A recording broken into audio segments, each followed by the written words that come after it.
You know, your home's heating and cooling system, it's kind of like its heart and lungs, right? It just runs silently in the background, that is, until it doesn't. And that's what we're diving into today.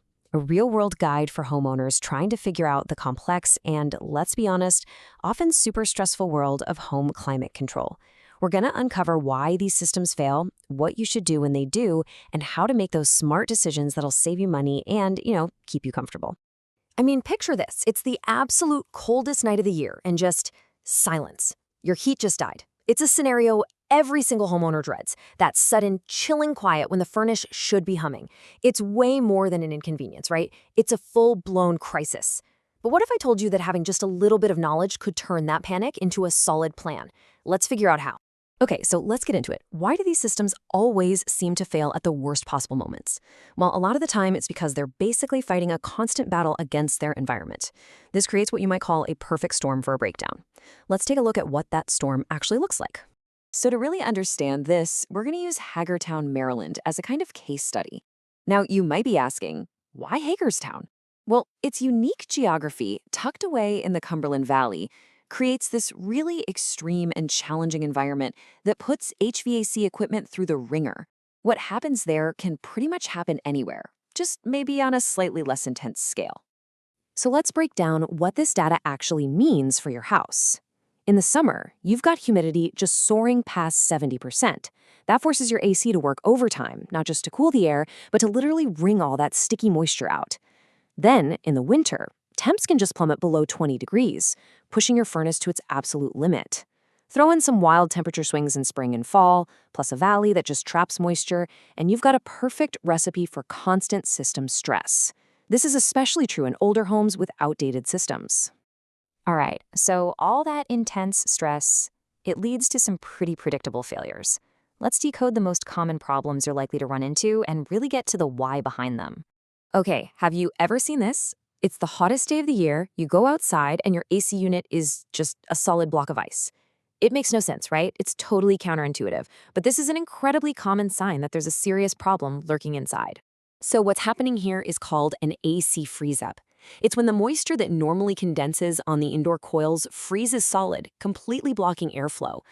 But here's the most important thing to remember. The ice itself isn't the real problem. It's just a symptom of a much deeper issue. And that deeper issue, it almost always boils down to one of three things. First, you could have restricted airflow. This could be from something as simple as a really dirty filter or a blocked vent. Second, you might be low on refrigerant, which basically means you've got a leak somewhere. Or third, it could be a failing blower motor that just can't push enough air across the coil. All right, now let's flip over to the winter side of things.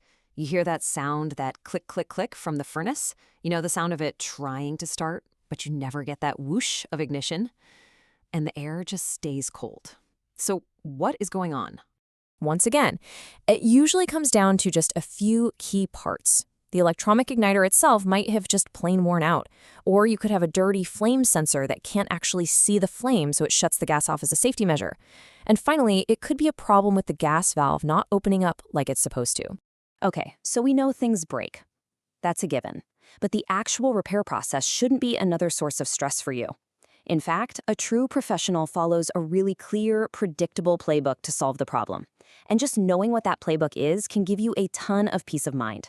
The whole key here is to get rid of the guesswork. The path from having a freezing house back to a comfortable one should be a structured, logical process. It should not be a series of random trial and error fixes. Let's take a look at what that process should be. So here's what that process looks like, broken down into 3 steps. First, the diagnosis and options. A technician should find the exact problem and then give you clear choices with upfront flat rate pricing. No surprises, period.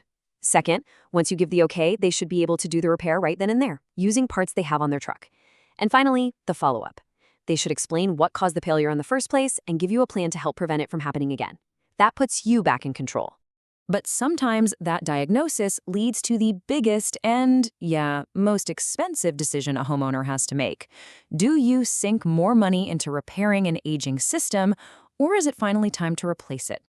To help with this massive decision, a lot of folks in the industry use a simple little guideline called the $5,000 rule. It's a quick calculation you can do. You just take the age of your system in years and you multiply it by the estimated repair cost.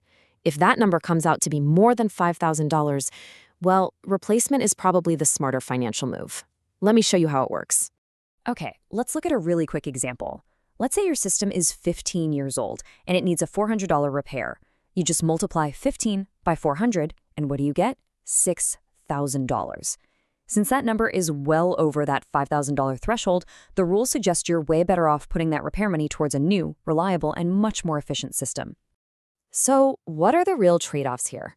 I mean, as you can see, a repair obviously has a lower upfront cost, which is great, but you're still left with an older, less efficient unit that could easily fail again next month.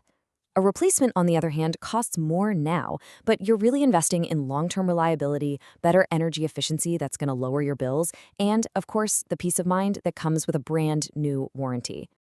Now, whether you choose to repair or replace, the job isn't really done until it's done right. So what does quality work actually look like? It's about way more than just a quick fix. It's about safety and performance for the long haul. You see, a quality job isn't just about getting the heat or AC to turn back on. It's about making sure the work meets really strict state codes and industry best practices, not just for efficiency, but most importantly, for safety. This table shows some of the key standards, and believe me, they're not just for show. Take that minimum AC efficiency, the SEER rating of 14. That means you're getting more cooling for your buck, which directly lowers your summer electric bills. And that 400 CFM per ton of airflow, that's the secret to making sure your system is actually delivering the cooling power you paid for, and it helps prevent those annoying freeze-ups we talked about earlier. But of all the standards and all the checks, there is nothing more critical than this one. I really want you to remember this quote because this is literally a matter of life and death. No repair can make a cracked heat exchanger safe. Let's talk about exactly why that is. So what even is a heat exchanger? Okay, think of it like the fireproof wall that separates the furnace's open flames from the air that you and your family breathe. If that wall cracks, it can leak colorless, odorless, and absolutely deadly carbon monoxide gas right into your home. That's why a thorough inspection is completely non-negotiable. And if a crack is found, that system is no longer safe to operate, period. It has to be shut down. So from understanding the unique climate challenges your system faces, to decoding those common failures, and knowing what a quality, safe repair looks like, you're now armed with the essentials to be a truly informed homeowner. The whole goal here is to turn that feeling of panic into a solid plan. So the next time your HVAC system starts acting up, you'll be ready to ask the right questions and make the smart choices for your home and your family.